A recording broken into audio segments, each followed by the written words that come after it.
patients face severe crowding in Bangladesh's primary care hospitals.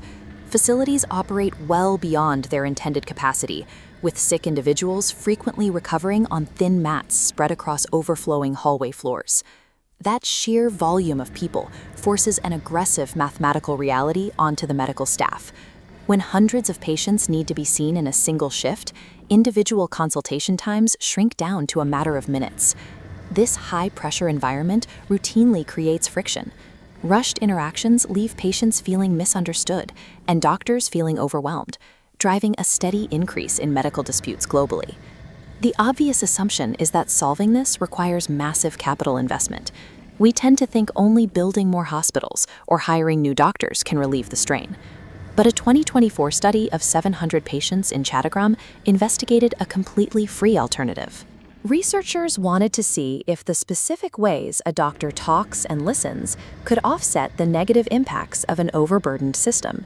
The data revealed the most effective tool in high-stress environments is the physician's communication style. This chart shows the stark baseline divide in patient satisfaction between different facility types in Chattogram. In crowded public hospitals, only 43.1% of patients reported high satisfaction with their visit, compared to 80.9% in private medical clinics. To figure out exactly what caused that gap, the researchers used a statistical method called hierarchical linear regression. Hierarchical linear regression is a mathematical modeling technique that adds variables in distinct steps to see which specific factors have the strongest influence on an outcome.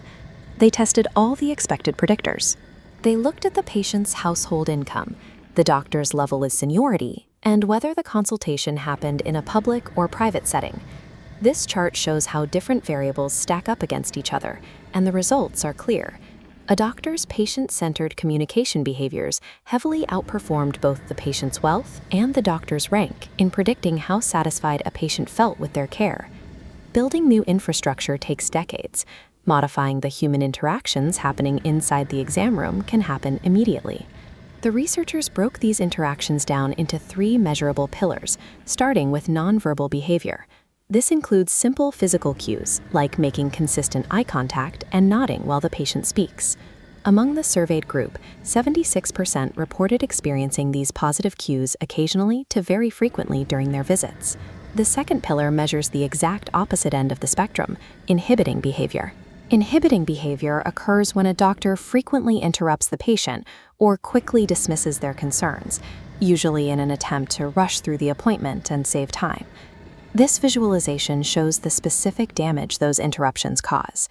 Inhibiting behavior registered a negative 0.39 correlation coefficient, making it the single strongest negative predictor of patient satisfaction in the entire study.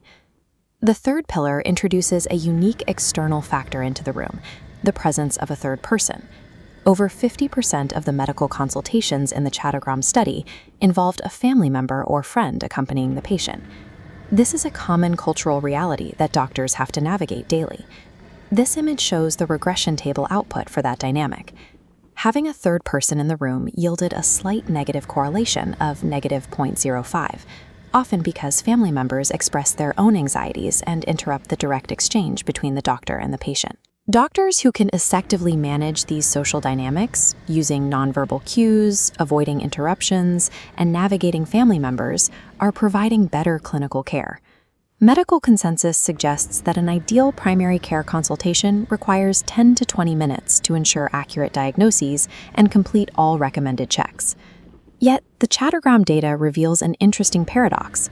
When doctors actively listen and respond with empathy, patients report high satisfaction, even if the actual minutes spent in the room fall short of that ideal target. This aligns with a concept known as communication accommodation theory. The theory proposes that individuals consciously adjust their speech patterns, tone, and gestures to match their conversational partners to build trust and rapport. Softening a tone or maintaining eye contact serves as a strategic clinical tool, one that directly increases the likelihood that a patient will follow through on their treatment plan. But the responsibility isn't entirely on the physician. The study also measured what it calls patient participating behavior. This chart shows the effect of patients actively engaging in their own care. When patients express their specific concerns, ask direct questions, and state their treatment preferences, their overall satisfaction score jumps by a positive correlation of 0.20. Patients who prepare questions in advance and clearly state their symptoms ensure the doctor has the exact information needed, reducing the chance of miscommunication. In a healthcare system heavily burdened by sheer patient volume, active listening and clear speaking are highly practical solutions. Empathy is a reliable, zero-cost intervention that improves medical outcomes for everyone involved.